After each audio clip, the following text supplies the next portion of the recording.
Pembahasan di pagi hari ini kita akan membahas tentang satu alam yang bagian daripada alam gaib, alam para malaikat.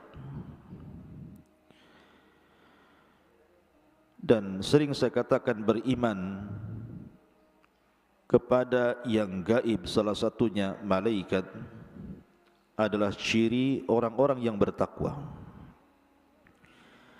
Dan itu disebutkan di permulaan surah Al-Baqarah, alladzina yu'minuna bil ghaib.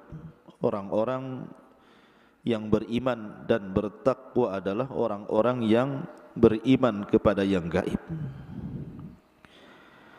Lah, dengan mengimani adanya alam para malaikat, berarti kita telah mengikuti perintah Allah Subhanahu wa taala.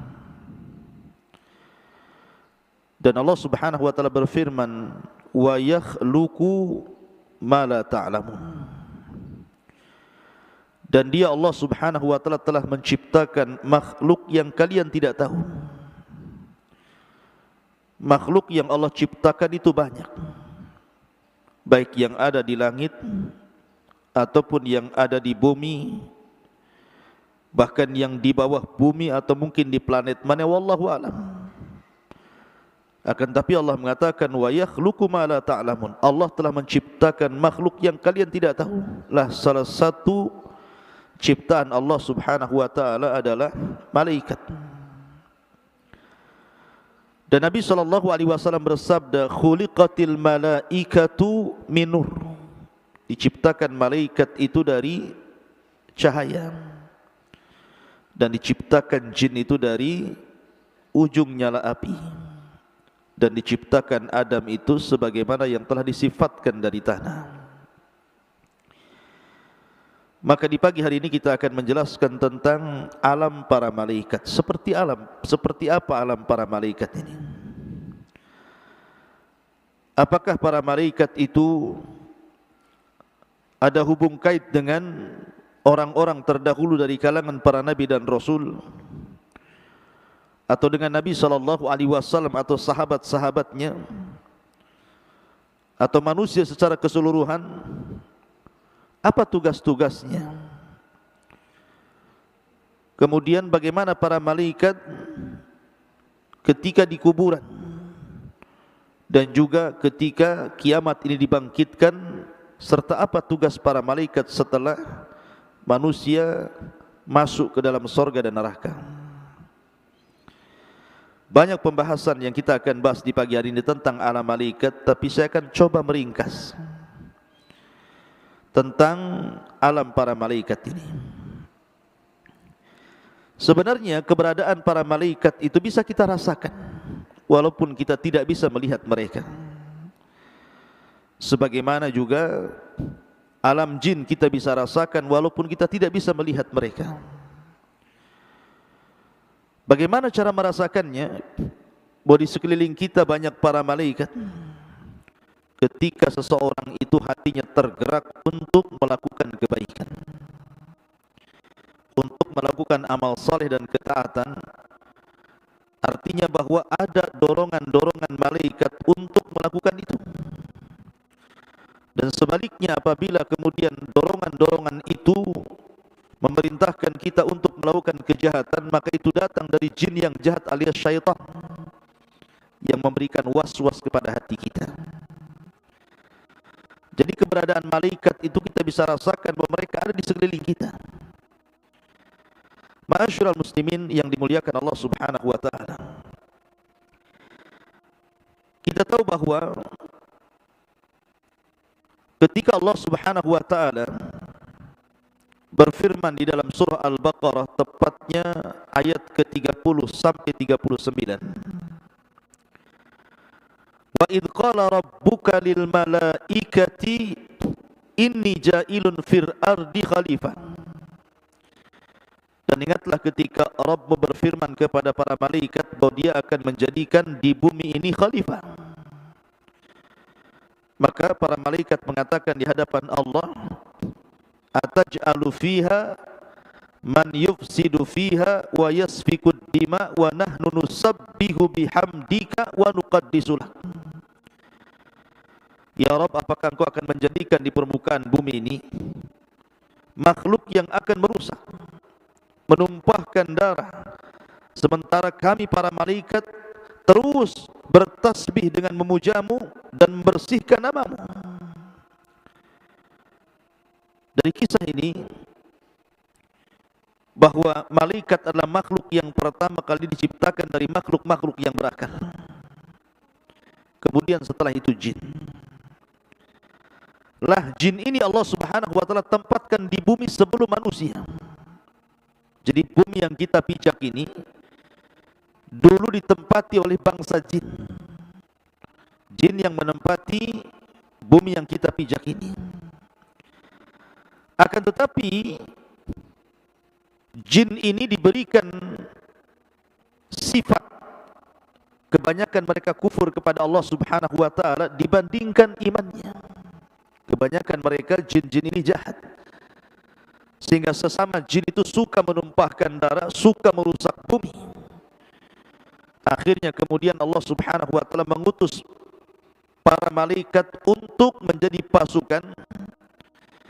Salah seorang jin yang sangat saleh, yang orang-orang Israeliat menyebutnya Ajazil, kemudian mentertibkan bangsa jin, memenjarakan jin-jin yang jahat ke pulau-pulau yang tidak terhuni, atau ke sungai-sungai dan ke laut-laut dan ke tempat-tempat yang sunyi tidak ditempati manusia.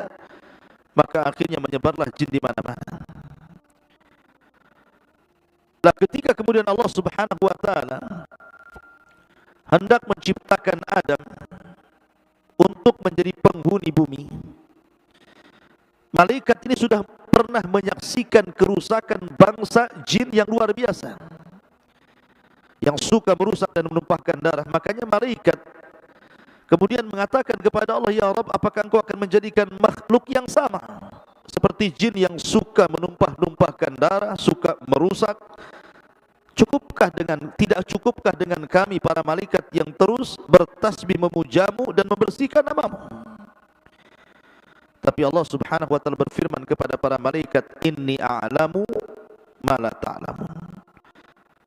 Aku lebih paham tentang ciptaanku daripada kalian.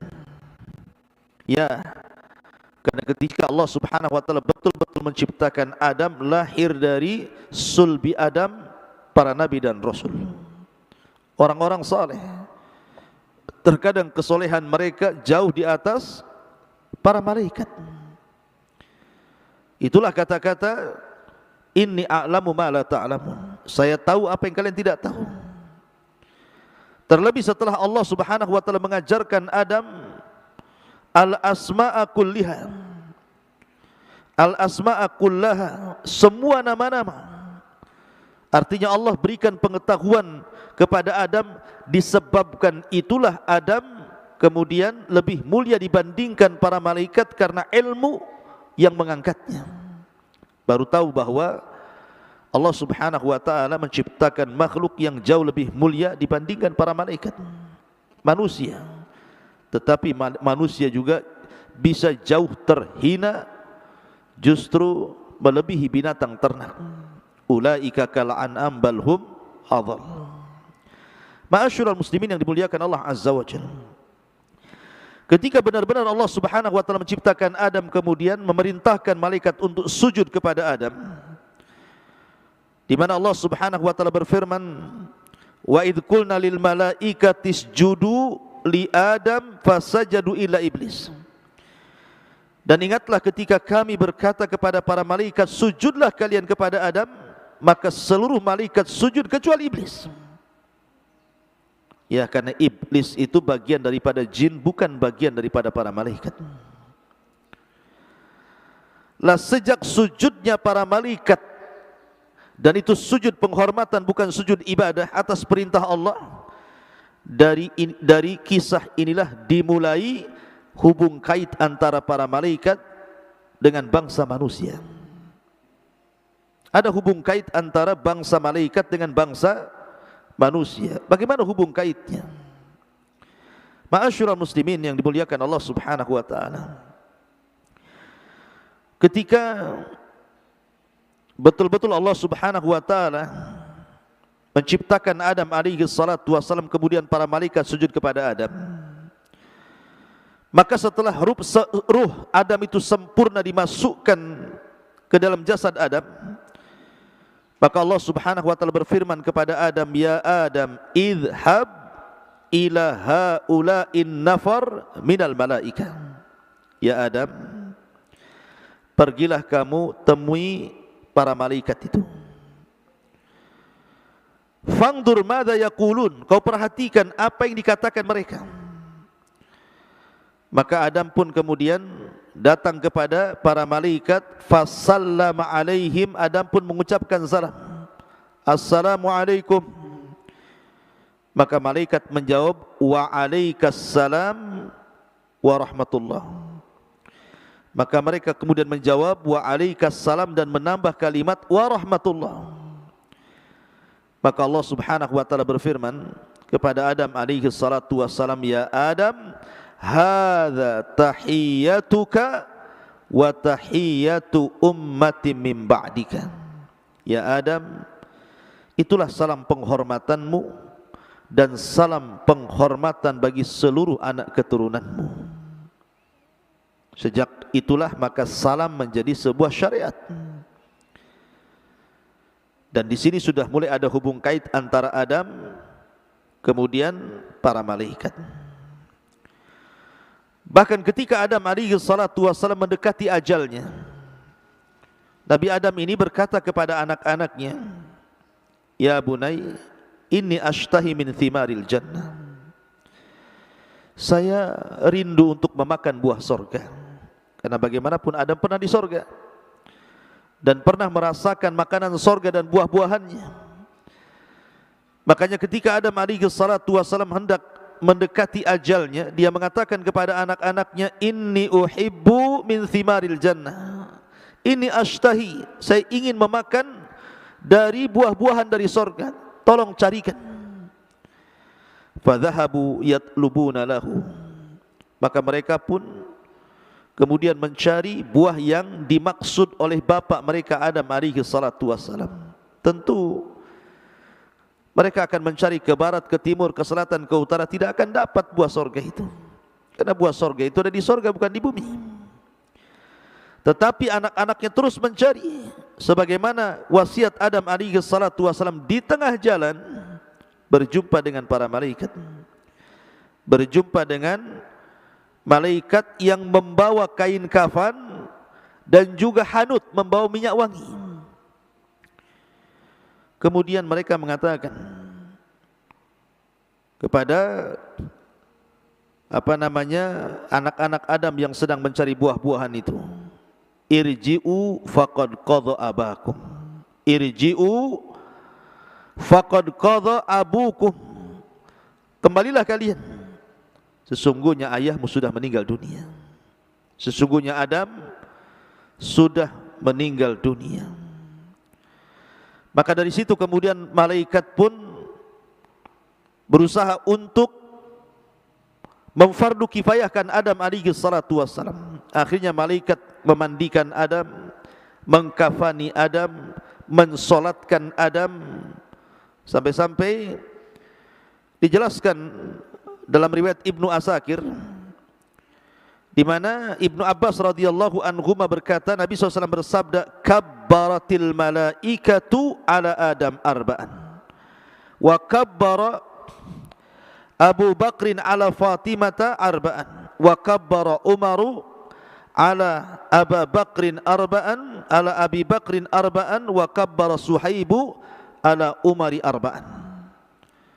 Ketika malaikat menyolati Adam, maka malaikat bertakbir 4 kali. Ketika Abu Bakar menyolatkan Fatimah, maka dia bertakbir 4 kali. Ketika Umar menyolatkan Abu Bakar, maka dia bertakbir 4 kali. Dan ketika Suhaib menyolatkan Umar, dia bertakbir 4 kali takbir.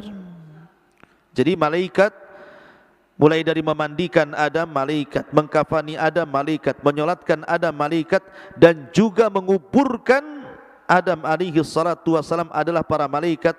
malaikat ingin mencontohkan kepada anak-anak Adam, beginilah caranya kalau di antara kalian ada yang meninggal dunia. Dimandikan, dikafankan, disolatkan, dikuburkan.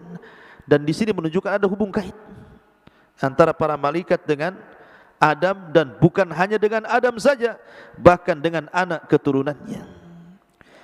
Ma'asyiral muslimin yang dimuliakan Allah Azza wa Jalla, seperti apa hubung kait para malaikat dengan anak keturunannya? Tentu para nabi dan rasul dan umat-umat yang lainnya sebelum Nabi SAW diutus menjadi nabi dan rasul. Pertama, di zaman Nabi Ibrahim alaihi salatu wassalam, Allah Subhanahu wa taala mengutus 3 malaikat. Pertama malaikat Jibril, yang kedua Mikail, yang ketiga malakul maut menjelma pemuda yang sangat-sangat tampan. Kemudian bertamu kepada Ibrahim alaihi salatu wassalam, dan kisah ini disebutkan dalam surah Az-Zariyat ayat 24 sampai 28. Allah mengatakan, hal ataka hadithu dhaifi Ibrahim, sudahkah datang kepadamu ya Muhammad cerita tentang tamu-tamu yang datang kepada Ibrahim? Al-mukarramin, al-mukramin, maksudnya tamu-tamu itu adalah tamu-tamu yang sangat mulia, ya, karena mereka adalah tamu-tamu menjelma malaikat menjadi manusia. Iddakhalu alaihi faqalu salama. Ketika tamu-tamu itu datang kepada Ibrahim dan mengatakan assalamualaikum, qala, maka Ibrahim menjawab salamun qaumun munkarun. Maka Ibrahim pun menjawab salam. Faragha ila ahlihi faja'a bi ijlin samin. Maka Ibrahim pun langsung menyuruh istrinya untuk memasak ijl. Ijl itu artinya unta yang disembelih, yang sangat gemuk, untuk menghormati tamunya, karena Ibrahim itu orang yang pertama kali memuliakan tamu. Faqarrabahu ilaihi. Kemudian setelah masak makanannya, kemudian dihadapkan kepada tamu-tamunya. Tamu itu nyentuh pun tidak, ya, karena malaikat tidak makan, tidak minum, dan Ibrahim tidak tahu kalau itu malaikat. Maka Ibrahim mengatakan, ala ta'kulun, kenapa kalian tidak memakan? Mereka diam, bahkan memandang Ibrahim alaihi salatu wassalam. Dari sini Allah mengatakan fa'aujasa minhum khifah. Ibrahim mengalami ketakutan, jangan-jangan tamu ini orang jahat. Karena disuruh makan tak mau, disuruh minum tak mau, tetapi memandang wajahnya.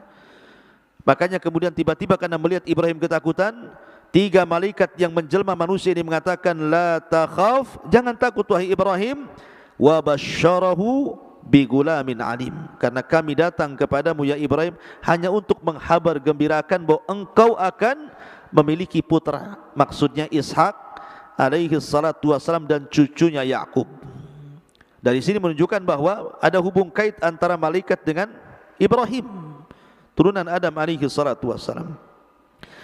Kemudian juga kisah Nabi Lut alaihi salatu wassalam. Ketika Allah Subhanahu wa taala menjelaskan bagaimana malaikat yang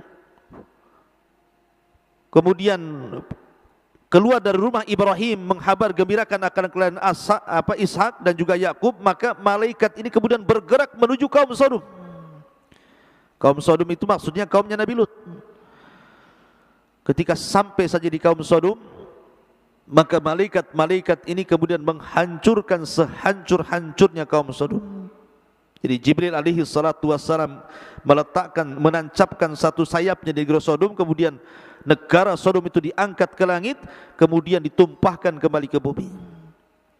Dan ini menunjukkan ada hubung kait antara para malaikat dengan umat-umat terdahulu. Termasuk juga kisahnya malaikat bersama Nabi Daud. Jadi Nabi Daud itu dalam 1 minggu itu ada 1 hari tidak boleh diganggu orang. Jadi dalam 1 hari tidak boleh diganggu orang, itu dia fokuskan untuk ibadah. Harusnya seorang raja tidak demikian. Kapanpun kalau seandainya ada orang yang datang untuk meminta fatwa, maka dia harus melayaninya. Tapi Nabi Daud alaihi salatu wassalam tidak. Dalam 1 hari, dalam 1 minggu itu ada waktu tidak mau berjumpa dengan manusia. Dia hanya di mihrabnya saja.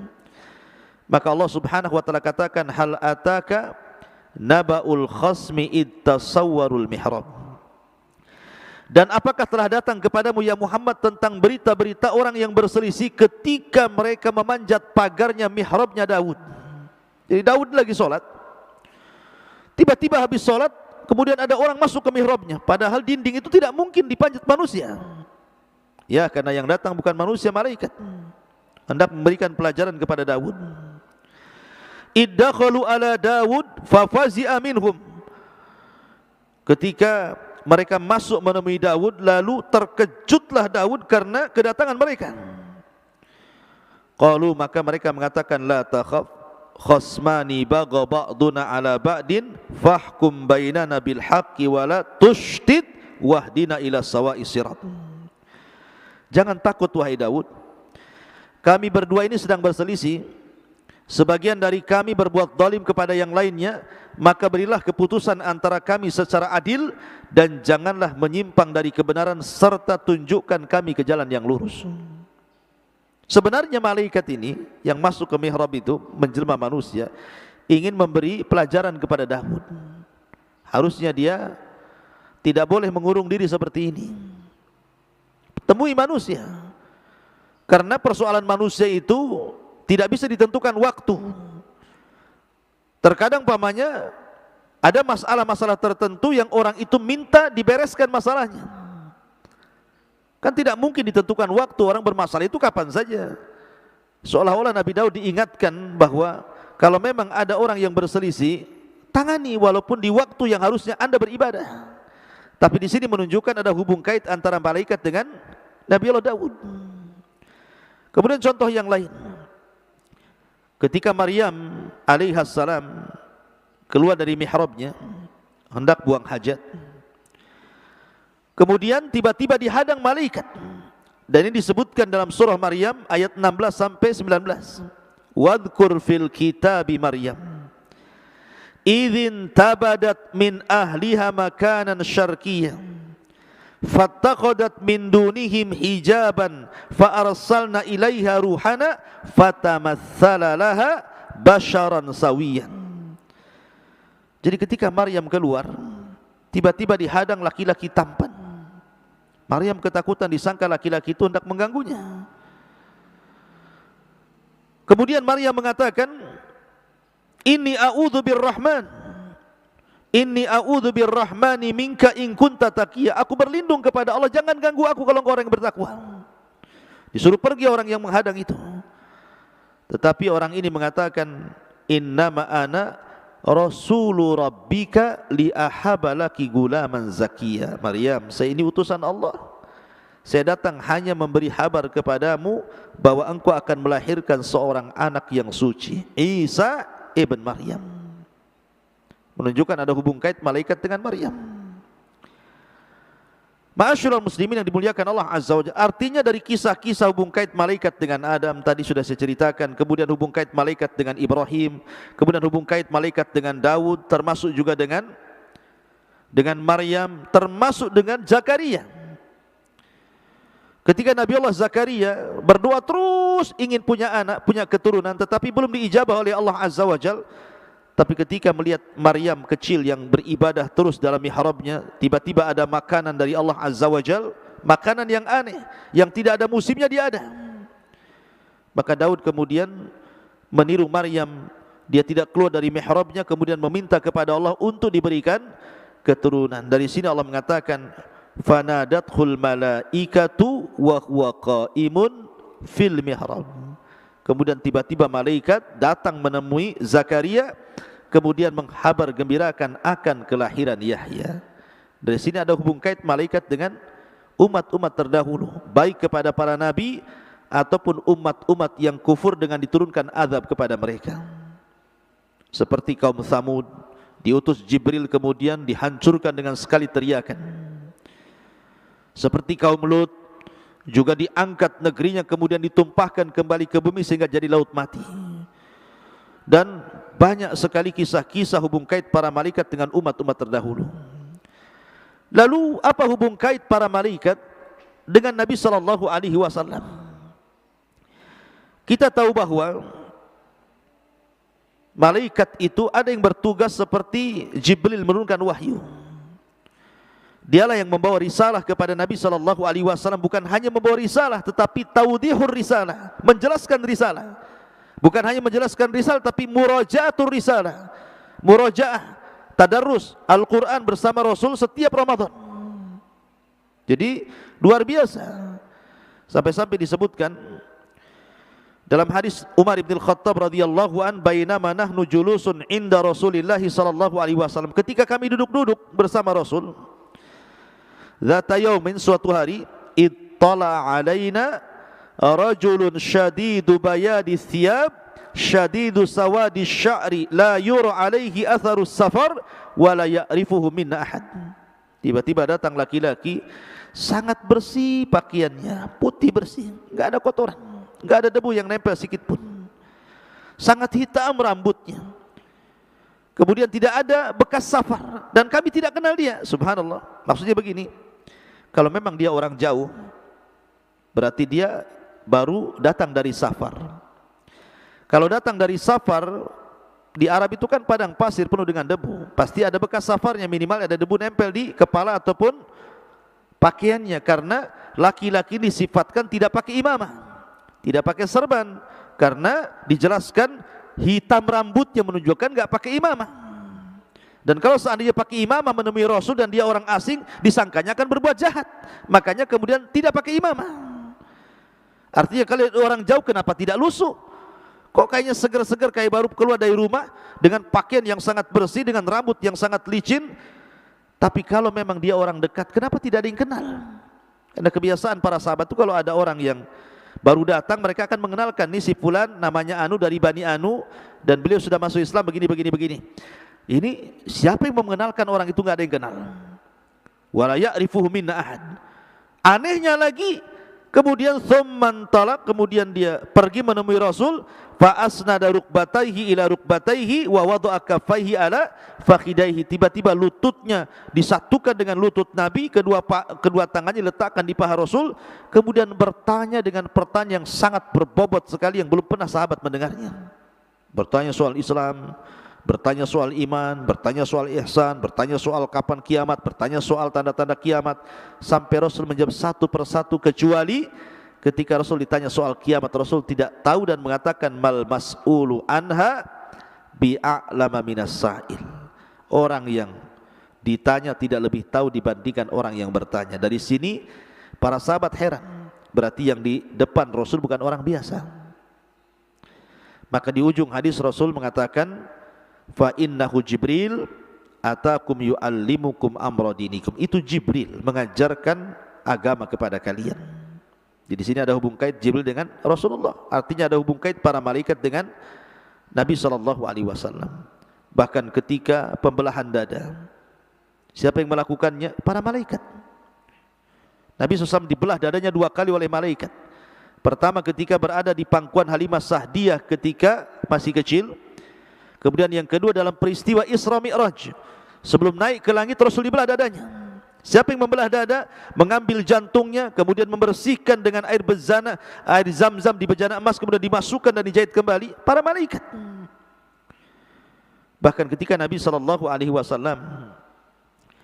dakwah ke Taif, kemudian ditolak oleh orang-orang Taif, kemudian dilempari batu sampai ke perbatasan Mekah, kemudian masuk ke kebun kurma dan sholat di situ. Datanglah malaikat Jibril dan 2 malaikat penjaga bukit dan mengatakan kepada Nabi SAW, ya Muhammad, di hadapanmu ada 2 malaikat penjaga bukit. Kalau kau mau, maka perintahkanlah agar bukit itu dilemparkan kepada orang-orang Taif yang sudah menyakiti dirimu. Lihat bagaimana pembelaan para malaikat kepada Rasul. Tapi Rasul mengatakan jangan. Allahumma hdi biqaumin fa innahum la ya'lamun. Jangan ya Rabb, tapi berilah kepada mereka itu hidayah, karena mereka kaum yang tidak tahu, sehingga wajar kalau mereka menyakiti diriku.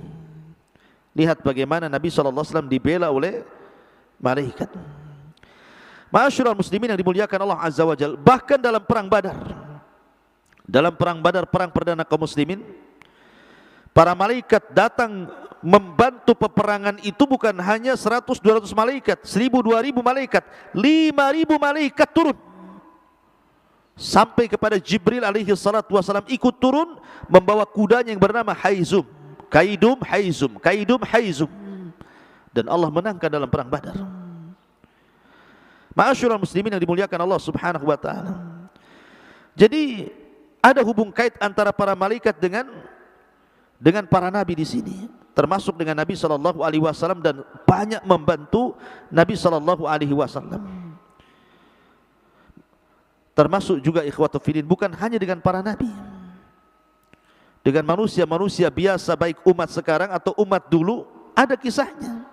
Contoh umpamanya ketika bercerita tentang seorang laki-laki yang membunuh 99 nyawa, kemudian dia ingin bertobat.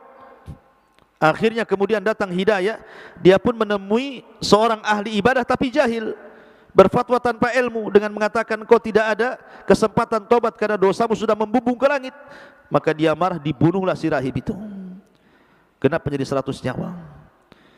Kemudian dia pun mencari orang, berjumpalah dengan orang alim dan memberikan fatwa yang benar, dan mengatakan kalau engkau ingin tobat dari dosamu, pergilah ke sebuah kampung, di situ banyak orang soleh, jangan keluar sampai betul-betul kau diterima tobat di situ. Berjalanlah orang ini, tiba-tiba di tengah jalan Allah takdirkan dia meninggal. Datang malaikat, pertama malaikat azab, yang kedua malaikat rahmat. Kemudian kata malaikat azab, ini ruh punya saya, dia pantas masuk neraka karena sudah membunuh 100 jiwa. Kata malaikat rahmat, ini ruh punya saya karena dalam hatinya sudah hendak bertobat. Maka Allah mengutus malaikat yang ketiga yang disebut malaikat hakim, kemudian mengatakan kisu baina ardaini, ukurlah di antara dua bumi itu. Kalau memang perjalanan kematiannya mendekati kampung yang dituju, maka dia masuk surga. Tapi kalau seandainya lebih dekat kepada orang yang dimintai fatwa, maka dia masuk neraka.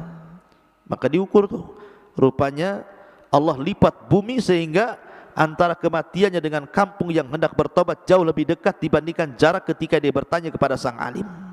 Makanya kemudian kata malaikat hakim, yang berhak mendapatkan ruh orang ini engkau wahai malaikat rahmat. Akhirnya dia masuk surga. Ada hubung kait di sini. Kemudian juga kisah tentang bagaimana malaikat itu menguji 3 orang yang berpenyakit kemudian diberikan kekayaan. Yang satu diberikan penyakit kepalanya sehingga botak, bukan hanya botak, dipenuhi penyakit sehingga manusia tidak mau mendekatinya. Kemudian yang kedua, orang yang diuji oleh penyakit kulit sehingga kulitnya rusak sehingga manusia jijik mendekatinya. Kemudian yang ketiga, orang yang buta. Dan ini kisah umat dulu.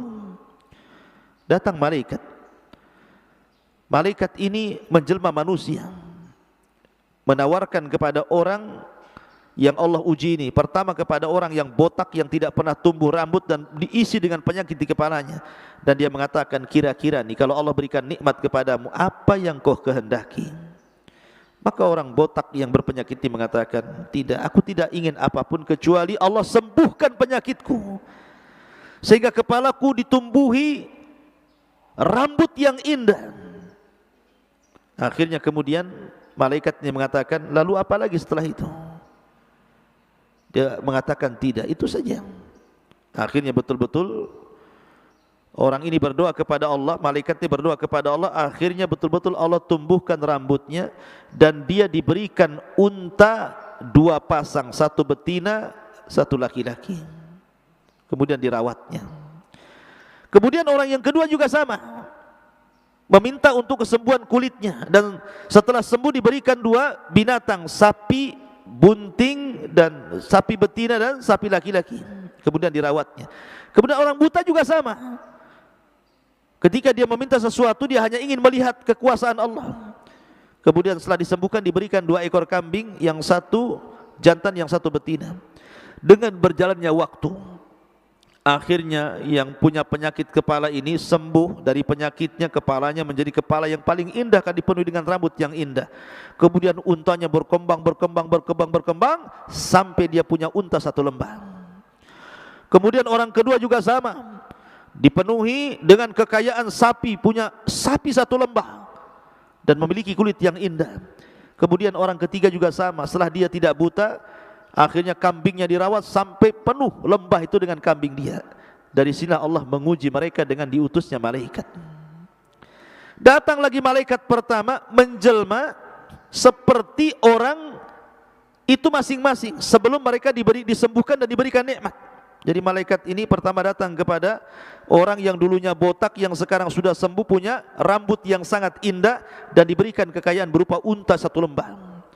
Malaikat ini menjelma dengan kepalanya botak, penuh dengan penyakit, dan orang memandang pun jijik.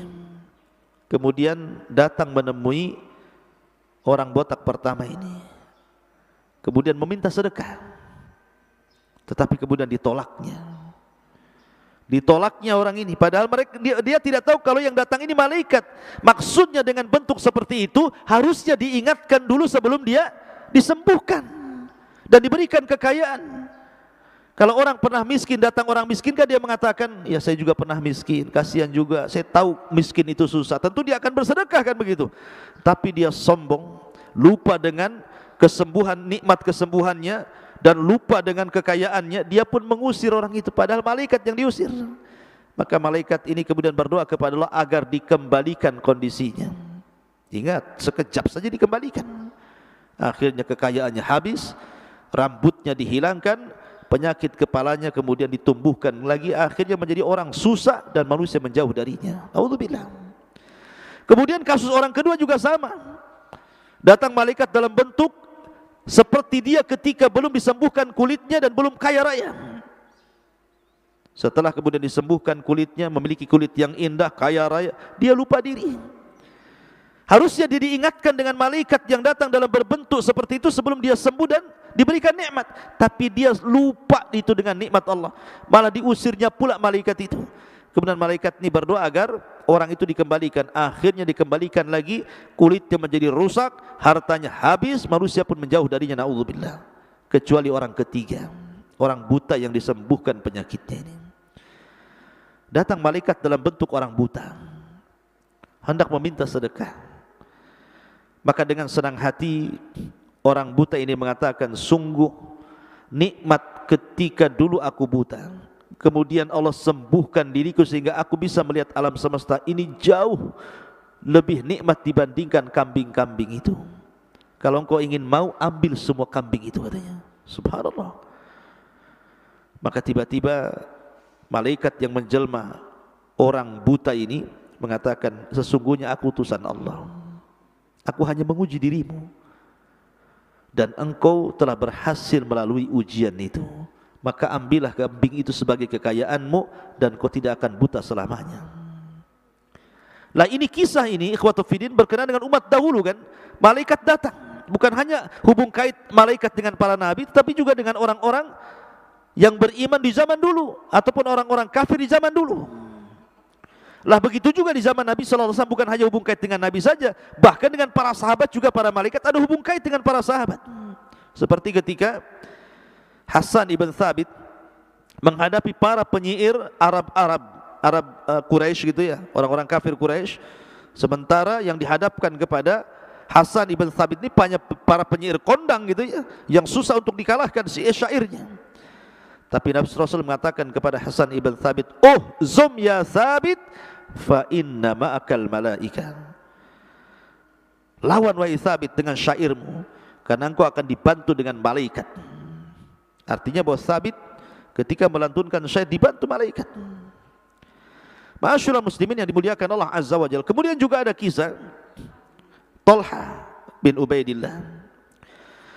Jadi Talha bin Ubaidillah ini dalam perang Badar, dia terluka di mana tangan-tangannya, ujung jarinya itu patah karena tertebas pedang. Yang namanya badan apabila disakiti tentu akan berteriak, his, his, mungkin bahasa kitanya ya, aduh, gitu mungkin bahasa kitanya. Kalau kita umpamanya ada lilin, ada api, kemudian telunjuk kita ditaruh di api, kan pasti kita akan kepanasan, aduh, begitu ya. Lah dalam bahasa Arab itu disebut his. Ketika Talha terkena pedang, dia berteriak kesakitan mengatakan his. Kata Nabi SAW, ya Talha, kalau kau ganti kalimat itu dengan bismillah, tentu engkau akan melihat malaikat di mana-mana akan datang menaungimu. Lihat, kata Nabi SAW seperti itu. Kalau seandainya kau membaca basmalah, maka malaikat akan datang menaungi dirimu. Jangan bilang his, tetapi bilang bismillah, begitu kan? Artinya para malaikat ada hubung kait dengan Talha. Usaid ibn Hudhair ketika dia baca Quran di tengah malam, tiba-tiba kudanya bergerak-gerak. Karena khawatir kudanya itu kemudian menyakiti putranya Yahya, akhirnya dia berhenti membaca Quran. Maka keesokan harinya dilaporkan kepada Nabi SAW. Maka Rasul mengatakan, di malam itu para malaikat datang dan mereka mendengarkan suara indahmu wahai Usaid ibn Hudhair. Ya, malaikat datang menemui para sahabat Nabi SAW dan ikut memenangkan dalam banyak peperangan bersama para sahabat Nabi SAW. Bahkan Khadijah radhiyallahu anha pernah dititipi salam oleh Jibril. Bayangkan, kita aja dapat salam dari presiden aja dah bangga. Ini yang ngasih salam malaikat Jibril. Dapat salam dari malaikat Jibril kan luar biasa. Kemudian menghabarkan kondisi sorga yang nyaman kelak di sorga. Bahkan Aisyah radhiyallahu anha pernah melihat malaikat Jibril dalam bentuk dihyatul kalbi, sedang ngobrol bersama Nabi SAW. Kemudian Aisyah radhiyallahu anha mengatakan, ya Rasul, inni ra'aituka ma'a Dihya, aku melihat engkau bersama dia, lagi ngapain mungkin bahasa kitanya. Maka Rasul mengatakan, aku berbincang-bincang bukan dengan Dihya, itu Jibril wahai Aisyah, membentuk-bentuk dihyatul kalbi. Karena Jibril itu kalau datang tidak mungkin membentuk manusia yang menyeramkan, tetapi membentuk manusia yang paling tampan sehingga orang asik bersama Nabi SAW. Dan banyak lagi kisah-kisah mauqif malaikat dengan Nabi SAW dan juga dengan para sahabat Nabi SAW, termasuk juga dengan kaum muslimin. Malaikat itu juga ada hubung kait bersama kaum muslimin. Kenapa demikian? Karena ada malaikat-malaikat itu ikhwatu fiddin yang dimuliakan Allah Subhanahu wa taala, yang Allah Subhanahu wa taala utus untuk menjaga manusia, terutama orang-orang yang beriman. Allah Subhanahu wa taala berfirman di dalam Al-Qur'anul Karim, wa inna 'alaikum lahafidin. Dan sesungguhnya Allah kirim kepada kalian para hafadhah, penjaga-penjaga dari kalangan malaikat. Coba anda bayangkan kalau kita tidak dijaga malaikat, anda tidur sembarangan. Kita tahu binatang-binatang kecil di rumah itu banyak, ada kecoa, ada semut, ada macam-macam binatang di rumah itu. Pertanyaannya, lalu ketika kita tidur, kok tidak ada kecoa masuk telinga, semut masuk telinga, atau minimalnya masuk baju? Enggak ada, padahal kadang-kadang semut di luar rumah banyak. Lalu siapa yang menjaga semut-semut itu, binatang-binatang itu tidak masuk ke baju kita, tidak masuk ke telinga, tidak masuk ke lubang hidung? Yang menjaga kita itu Allah lewat para malaikatnya. Wa inna lakum lahafidhun. Allah kirim kepada kalian para malaikat-malaikat penjaga. Terkadang ketika kita jalan di jalan raya, harusnya nabrak jadi tidak nabrak, harusnya ditabrak akhirnya tidak tertabrak. Siapa yang jaga? Malaikat hafadhah. Ya. Jadi ada hubung kait malaikat dengan kita. Ma'asyiral muslimin yang dimuliakan Allah Subhanahu wa taala, termasuk juga hubung kait malaikat dengan kita kaum muslimin, di mana ketika seseorang itu bermajlis ilmu seperti ini, Nabi SAW bersabda, majtama'a qaumun fi baiti min buyutillah yatluna kitaballah wa yatadarasunahu bainahum illa nazalat alaihimus sakinah wa ghasyiyatuhumur rahmah wa haffathumul malaikah wa dzakarallahu fiman indah. Jadi tidaklah seseorang itu berkumpul di rumah-rumah, dari rumah-rumah Allah, masjid, dibacakan Quran, dibacakan hadis Rasul, kecuali malaikat datang membawa ketenangan, datang membawa rahmat, datang membawa barakah. Dan kemudian Allah Subhanahu wa taala akan menyebut-nyebut kita ini di hadapan Allah, di hadapan makhluknya di langit sana. Dan ini sebuah keutamaan bagi para talabatul ilmi. Ma'asyiral muslimin yang dimuliakan Allah Subhanahu wa taala, termasuk juga para malaikat itu juga datang menemui kaum muslimin apabila orang sebelum tidur kemudian membaca doa tidur, dia berwudu, kemudian dia membaca doa tidur, kemudian dia tidur. Maka Rasul mengatakan di samping kiri kanannya ada malaikat tuh. Dan malaikat yang sebelah kanan, kalau badan orang yang tidur itu kemudian menggulingkan badannya ke kanan, maka malaikat sebelah kanan akan mengatakan Allahumma gfirlahu, ya Allah ampuni dosa orang ini. Apabila dia guling ke sebelah kiri, malaikat sebelah kiri mengatakan Allahumma gfirlahu, ya Allah ampuni orang ini. Dan akan terus malaikat mengucapkan seperti itu setiap dia bergerak ke kanan ke kiri sampai dia bangun. Lihat bagaimana malaikat luar biasa, ya. Sampai tidur saja kita dijaga malaikat. Makanya siapa yang membaca surah Kursi sebelum tidur, maka tidak akan ada satupun syaitan atau sihir yang bisa mendekati kita. Lah siapa yang menjaga kita dari setan dan sihir? Itu malaikat, ya. Jadi ada hubung kait para malaikat dengan kita, sampai tidur pun kita dijaga oleh para malaikat. Termasuk juga ikhwatu fiddin muliakan Allah Azza wa Jalla, malaikat itu bersolawat kepada kita. Huwallazi yusalli alaikum wa malaikatahu, dialah yang telah bersalawat kepada kalian dan para malaikatnya. Tentu salawat malaikat kepada kita memintakan ampun akan dosa-dosa kita kepada Allah Subhanahu wa taala. Bahkan apabila kita sedang salat, kemudian imam membaca ghairil maghdubi alaihim waladhdallin, maka malaikat akan mengucapkan amin. Dan itu setiap salat. Apabila imam membaca ghairil maghdubi alaihim waladhdallin, maka malaikat akan ikut mengaminkan kita. Oleh karena itulah maka jangan doa sembarang. Jangan suka mendoakan dengan doa sembarangan, serampangan. Karena Nabi mengatakan la tad'u ala anfusikum wa la tad'u ala auladikum wa ahlikum illa bi khairin fa innal malaikata yu'minuna ala ma taqulun. Jangan kalian mendoakan jelek kepada diri kalian, kepada anak kalian, kepada harta kalian, kecuali berdoa kebaikan.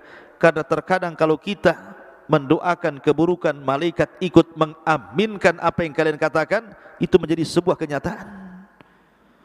Jadi ucapan pun kita jaga, jangan sembarang gitu ya. Karena ada orang-orang tua itu saking jengkelnya sama anak, dikutuknya anak itu mati aja kok nak katanya. Besoknya ketabrak mobil. Siapa tahu. Lihat seperti ibunya Sudais, Imam Makkah itu ya.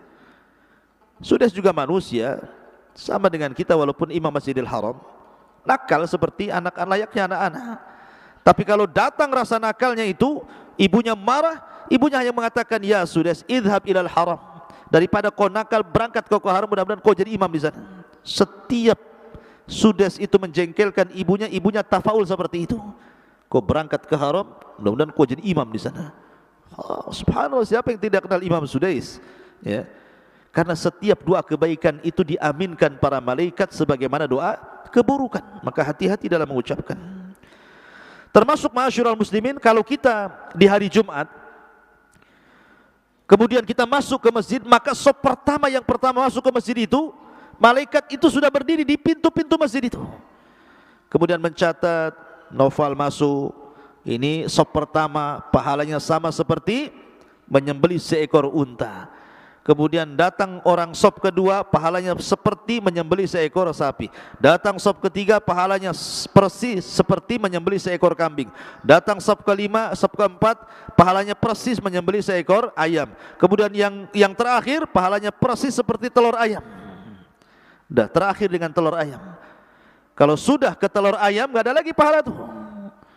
Ya, kalau sudah belakang-belakang ya mungkin tai ayam lah kan. Kayak gitu ya. Itu udah terlaluan, masa ya masbuk terus kan itu. Jadi ada malaikat-malaikat itu yang memang ditugaskan di pintu-pintu masjid setiap hari Jumat, mencatat amal-amal orang-orang yang masuk di hari Jumat. Termasuk ikhwatu fiddin yang dimuliakan Allah Azza wa Jalla. Apabila seseorang berzikir, membaca Quran, ambil mushaf kemudian baca Quran, duduk kemudian berzikir, ya, kemudian juga bermajelis ilmu, maka malaikat datang menyaksikan itu. Makanya kemudian Nabi SAW mengatakan, inna lillahi malaikatun yatufuna fit turuq yaltamisuna ahla dzikri fa idza wajadu qauman yadhkuruna Allah tanadau halummu ila hajatikum qala fayakhuffunahum bi ajnihatihim ila sama'id dunya. Subhanallah. Jadi kalau ada orang baca Quran sendiri, ada orang baca zikir subhanallah subhanallah, ataupun ada orang bermajelis ilmu ngaji seperti ini, jadi Allah menciptakan malaikat itu, ada malaikat itu khusus ke sana kemari terbang hanya mencari majelis zikir, mencari orang-orang yang ngaji, mencari orang yang zikir, mencari orang yang thalabul ilmi. Kemudian kalau sudah mendapatinya satu malaikat saja, maka dia akan memanggil malaikat-malaikat yang lain, halummu ila hajatikum, sini kemari wahai kawan-kawanku, wahai para malaikat, yang kalian cari ada di sini. Kemudian mereka akan bersap-sap ke atas, bersap-sap ke atas sampai ke langit sana. Kemudian yang paling akhir di langit ditanya oleh Allah, ada apa kalian bersap-sap seperti ini? Maka malaikat yang paling atas mengatakan, ya Rabb, ada hambamu di bawah sana yang mengharapkan surga kepadamu. Lihat bagaimana para malaikat juga, mereka ada hubung kait dengan kita kaum muslimin. Termasuk juga di akhir zaman, ikhwan, di mana Dajjal tidak bisa mengganggu orang-orang yang beriman yang ada di dalam Mekah dan yang ada di kota Madinah. Tidak bisa, mereka tidak bisa menjangkau haram Mekah dan haram Madinah, karena Mekah dan Madinah di akhir zaman dijaga ketat oleh para malaikat, sehingga Dajjal tidak bisa lewat untuk melindungi kaum muslimin. Ma'asyiral muslimin yang dimuliakan Allah. Jadi ada malaikat-malaikat itu betul-betul seperti contohnya, ada malaikat-malaikat itu yang ditugaskan Allah Subhanahu wa taala kemudian mencari orang-orang yang mahir membaca Al-Quran. Makanya ketika Nabi SAW mengatakan, al-mahiru bil Quran ma'as safaratil kiramil barara, orang-orang yang mahir membaca Quran itu bersama para malaikat yang safar ke sana kemari mencari kebaikan. Maka hani'an li qari'il Quran, selamat bagi anda yang suka membaca Quran, maka anda bersama para malaikat safarah kiramim barara. Ma'asyiral muslimin yang dimuliakan Allah Azza wa Jalla. Tapi ada juga orang-orang yang malaikat-malaikat itu yang ditugaskan Allah khusus untuk melaknat saja. Dia memang diciptakan itu oleh Allah, tugasnya hanya melaknat saja dia. Enggak ada lagi tugasnya, hanya melaknat orang aja, mencaci maki orang aja. Seperti Nabi SAW mengatakan, man sabba ashabi fa alaihi la'natullahi wal malaika wan nasi ajmain. Hadis ini disahihkan oleh Syekh Nasiruddin Al-Albani. Barang siapa yang mencela sahabatku, kata Rasulullah, dia berhak mendapatkan laknat Allah dan laknatnya para malaikat dan laknatnya manusia secara keseluruhan. Jadi ada malaikat itu yang tugasnya melaknat orang. Jadi kalau ada orang mencela sahabat seperti orang-orang Syiah, maka malaikat itu akan mencaci maki dia terus sampai dia bertobat. Luar biasa. Ataupun orang-orang yang suka menakut-nakuti kaum muslimin dengan senjata. Kata Nabi SAW, man asyara ila akhihi bihadidatin fa innal malaikata tal'anuhu hatta wa in kana akhahu li ummihi wa abi. Barang siapa yang mengacungkan senjata menakut-nakuti saudaranya, maka malaikat akan datang melaknat dia sampai dia letakkan senjatanya. Kalau tidak diletakkan, dilaknat terus itu, ya. Kemudian termasuk juga istri yang menolak hubungan bersama suaminya. Idza ar-rajulu imra'atahu ila firashihi fa'abat taji'u la'anat hal malaikatu hatta tusbih. Rawahu Muslim. Apabila seorang wanita diajak kemudian menolak, maka dilaknat malaikat sampai subuh. Bayangkan, dilaknat sampai subuh. Kalau memang dia masih hidup, alhamdulillah. Kalau sudah mati, berarti mati di atas laknat para malaikat, naudzubillah. Kemudian juga orang-orang yang mereka manidda ila ghairi abi, mengaku-ngaku turunannya yang bukan turunannya, mengaku Habib, keturunan Nabi padahal bukan, ya. Mengaku keturunan orang soleh padahal bukan, mengaku keturunan berdarah biru padahal darahnya merah, umpamanya kan. Jadi ngaku-ngaku saja. Kalau pengakuan itu tidak diralat, maka dia akan dilaknat terus oleh para malaikat tuh sampai dia melaratnya. Naudzubillah.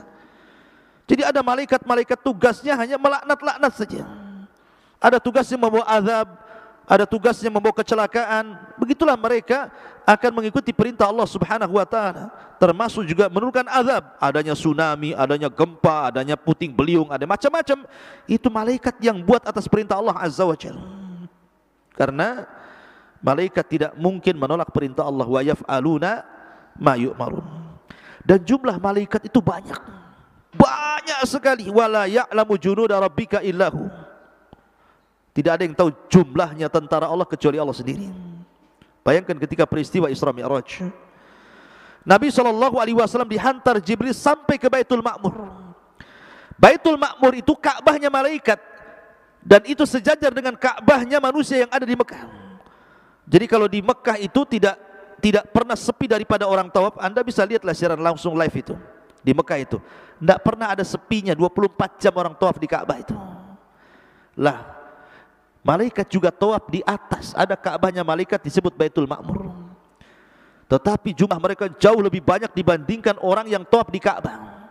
Kata Nabi SAW, aku melihat malaikat yang masuk ke Baitul Ma'mur dan tawaf di situ jumlahnya sab'una alfa malak, 70.000 malaikat setiap harinya. Apabila mereka masuk dengan jumlah yang 70.000, keluar enggak pernah kembali. Kemudian datang malaikat baru dengan jumlah yang sama 70.000 dalam satu hari itu. Kemudian keluar lagi enggak pernah kembali. Datang lagi malaikat yang baru dengan jumlah yang sama. Jadi setiap harinya 70.000, 70.000, 70.000. Bayangkan usia dunia berapa ribu tahun, ya kalikan saja 70.000. Jumlah malaikat sebanyak itu. Itu baru yang tawaf di Baitul Ma'mur. Belum yang di langit. Rasul mengatakan tidaklah 4 jari kecuali ada malaikat di situ, yang satu ruku sampai kiamat, yang satu sujud sampai kiamat, yang satu berdiri bertasbih sampai kiamat. Lihat, bahkan malaikat yang turun di malam Lailatul Qadar ke bumi saja jumlahnya jauh lebih banyak dibandingkan kerikil yang ada di bumi. Siapa yang bisa menghitung malaikat?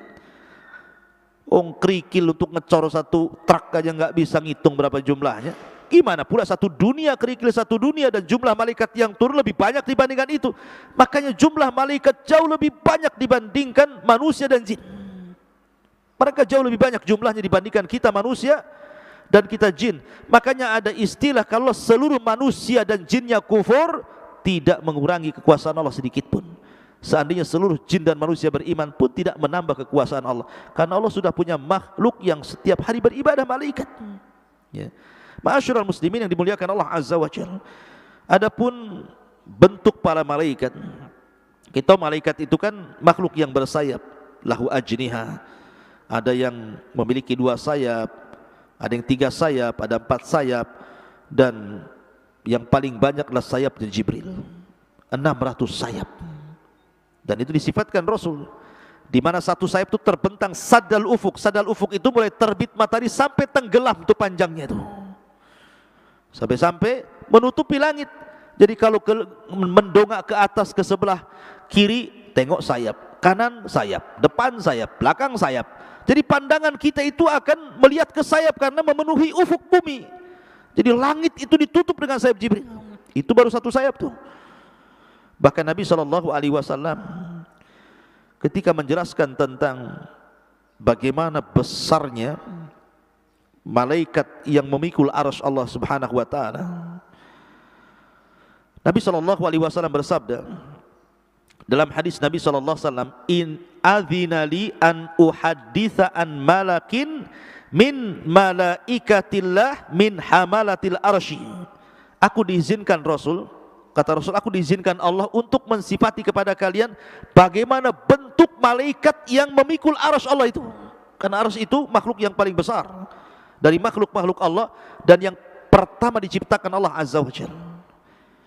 Lihat bagaimana kata Rasul, ma baina sahmati udhuni ila atikihi masirata sab'umi'ati sana. Antara daun telinga sampai ke bahu, artinya panjang lehernya itu. Kata Nabi SAW, masirata sab'umi'ati sana, perjalanan 70 tahun. Jadi kalau antum berjalan, jangan pakai pesawat, jangan pakai mobil, jalan kaki saja, nggak usah berhenti. Selama 70.000 tahun itu sampai di mana kira-kira? Itulah jarak antara daun telinga ke bahunya tuh. Kalau lehernya saja sepanjang itu, gimana bentuknya? Rasulullah mensifati satu sisi. Bahkan dijelaskan dalam hadis sahih, di mana pundaknya, bahunya memikul arasy, kemudian badannya menembus langit sampai kakinya masuk ke dalam bumi. Tingginya malaikat pemikul arasy itu. Ya. Ma'asyiral muslimin yang dimuliakan Allah Azza wa Jalla. Bahkan kalau kita sering mendengar petir, kita kan sering mendengar petir gitu ya. Apalagi di Batam ini kan sering ada petir. Lah, petir ini suara apa sebenarnya? Dalam hadis Nabi sallallahu alaihi wasallam, dalam hadis Abdullah bin Abbas radhiyallahu anhu maqala, ar-ra'du malakun minal malaikah muwakkal bis sahab. Jadi suara petir itu ditimbulkan dari malaikat yang ditugaskan untuk menjaga awan. Jadi ada malaikat-malaikat itu menjaga awan, karena awan inilah yang membawa hujan. Ya, air dari bawah ditarik ke atas, ditumpahkan lagi ke bumi. Kan biasanya di balik awan itu ada petir. Biyadihi saut, di tangannya ada pecut api, ya kan?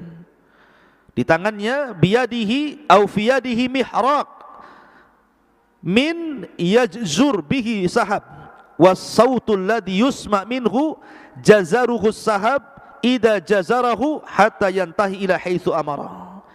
Jadi malaikat itu mempunyai pecut api. Kemudian kalau dia menyuruh awan untuk pergi ke arah sana, dipecutnya. Akhirnya terdengar suara kilat, kemudian geledek, dar-dor, kemudian ada kilat kan. Itu ditimbulkan karena pecutnya malaikat yang Allah Subhanahu wa taala tugaskan untuk membawa awan ke sana kemari sesuai perintah Allah. Makanya kadang-kadang orang-orang yang imannya kurang mendengar suara geledek petir itu ketakutan tuh. Bukannya berdoa ketika turun hujan, maka ketakutan dengan petir itu.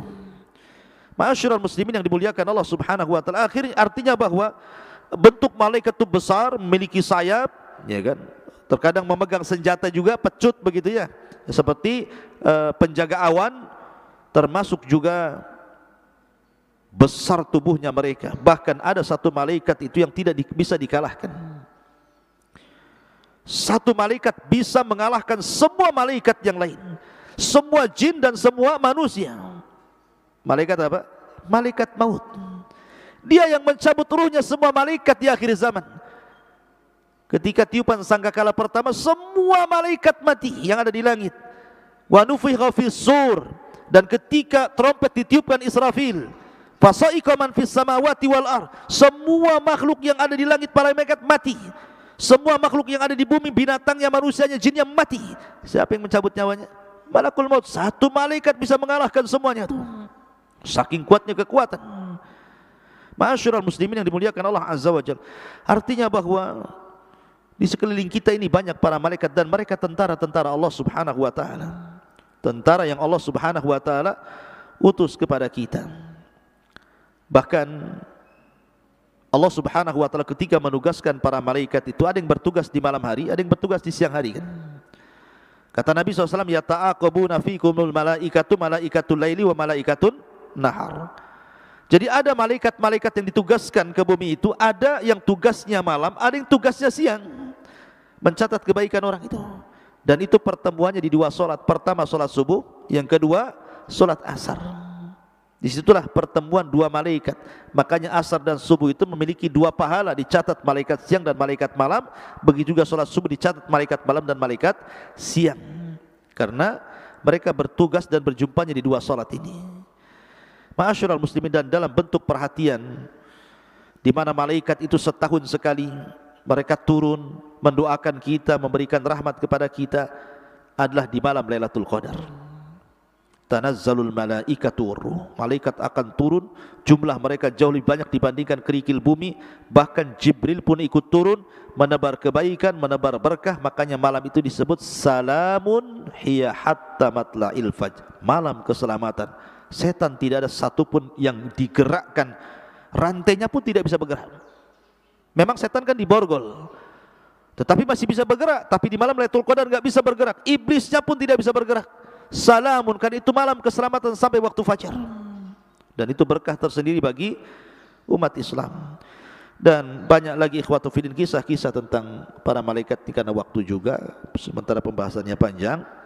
Tadinya saya mau buka tanya jawab, cuman karena juga sudah agak siang ya. InsyaAllah kita akan berjumpa dalam kesempatan. Kita tutup dengan kafaratul majlis. Subhanakallah bihamdika asyhadu an la ilaha illa anta astaghfiruka wa atubu ilaik. Allahu ta'ala. Assalamualaikum warahmatullahi wabarakatuh.